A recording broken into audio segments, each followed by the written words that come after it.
Saya ingin satu saja tadi bahwa pengaruh musik dalam kehidupan kita ini sangat besar sekali.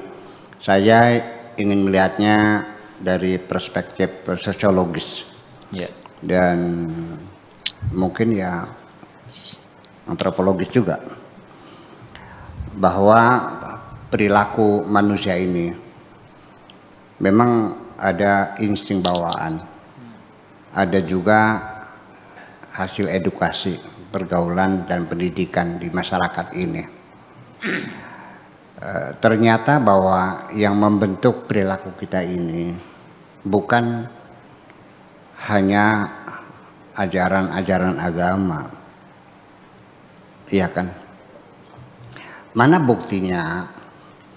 Ada seorang anak yang sama orang tua selalu ngelawan terus, membantah, menyakiti. Tiba-tiba anak ini kok jadi baik sekali sama ibunya. Selidik punya selidik, ternyata itu kesadaran dia, orang tua mesti dihormati, bukan dari pelajaran mahfudot yang diperoleh dari madrasah yang berbunyi al-jannatu tahta aqdami ummahatikum, surga berada di bawah telapak kaki ibumu. Ternyata itu anak berubah total menjadi anak yang baik. Itu gara-gara nonton film Malin Kundang. Ya, itu terjadi. Jadi artinya kita mesti jujurlah bahwa yang membentuk perilaku kita ini bukan sumber agama saja. Bukan hanya norma-norma yang diwariskan oleh orang tua kepada kita, bukan. Tetapi di situ ikut bekerja sama membentuk perilaku dalam satu komunitas tertentu. Ya, agama iyalah, nanti kita presentasikan. Kemudian dari tradisi-tradisi yang berlaku di masyarakat, tata kerama atau budi pekerti yang diterapkan, yang diakui bersama. Kemudian juga yang ketiga, mitos-mitos juga sama membentuk perilaku kita. Ya, jadi jangan merendahkan mitos, sebab sains juga awalnya mitos juga kok. Ya. Gitu. Kemudian juga cerita-cerita folklore, ya, cerita-cerita rakyat, dongeng-dongeng. Kemudian juga termasuk ke sejarah perjalanan kehidupan kita ini. Kemudian juga musik, lagu-lagu itu sama membentuk juga.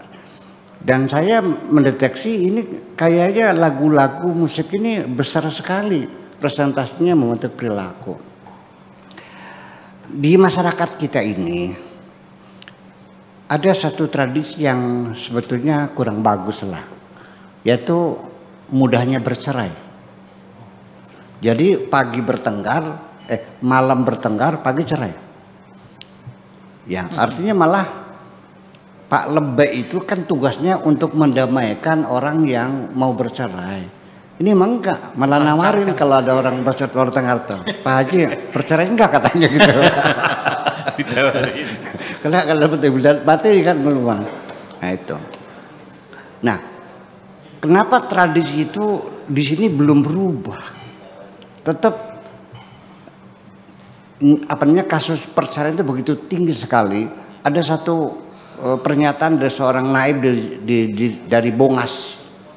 Mengatakan bahwa di kecamatan Bongas itu kasus pernikahan itu kalau habis panen itu 500 kasus pernikahan. Nanti pas peceklik gitu, musim panas itu yang cerainya 400. Sampai sekarang masih tinggi. Ya, ini karena apa? Karena diabadikan oleh lagu-lagu yang diproduksi oleh seniman-seniman lokal. Provokatif nanti. Iya, isi lagunya itu liriknya provokatif. Iya, selalu isinya pegat balen itu. Pegat balen itu kawin cerai itu pegat balen ya. Pegat balen ya, kawin lagi gitu. Sampai kadang-kadang ada yang rujuk bertiga kali, 4 kali, ya, kawin lagi, cerai lagi seperti begitu. Jadi akhirnya apa? Sensitivitas kita terhadap perceraian pada itu penderitaan loh. Miserable, betul-betul penderitaan. Anak-anak kita menjadi terbelah. Ada ikut bapak, ikut ibu, ya. Yang ikut ibu dapat bapak tiri, yang dapat bapak dapat ibu tiri. Rumah hasil usaha bersama juga menjadi dibelah-belah mungkin. Tetapi kok sepertinya ketika masyarakat mendengar ada seseorang bercerai, reaksinya apa? Ya wis, ya udah. Tidak ada preventif. Begitu ringan ya. Nggak ada preventif gitu. Iya, kalau di negeri Arab seperti di Tunisia, seperti di Aljazair, di Maroko dan sebagainya, kalau ada orang cerita bahwa itu sudah bercerai, subhanallah, astagfirullahaladzim, bercerai, astagfirullahaladzim, la haula wala quwata, sampai berulang-ulang, mengejutkan. Tetapi kalau di sini berita orang bercerai, ada berita yang biasa aja, ya udah, syukur deh. Nah itulah, jadi perlu kita hayati. Jadi sehingga kenapa saya ikut masuk dalam paguyuban seniman Indramayu itu, karena saya juga ingin mewarnai lagu-lagu yang ada di Indramayu supaya yang nongol itu jangan kayak kucing garong, kayak belah duren, kayak keong mahas gitu. Lagu-lagu itu mempengaruhi. Ya bagaimanapun juga, dari mulai iramanya yang disukai, kemudian musiknya dan sebagainya sampai lagu-lagunya. Nah, ketika lagu-lagunya itu cerita kucing garong, nah itu kan menjadi suatu hal yang masuk tanpa disadari.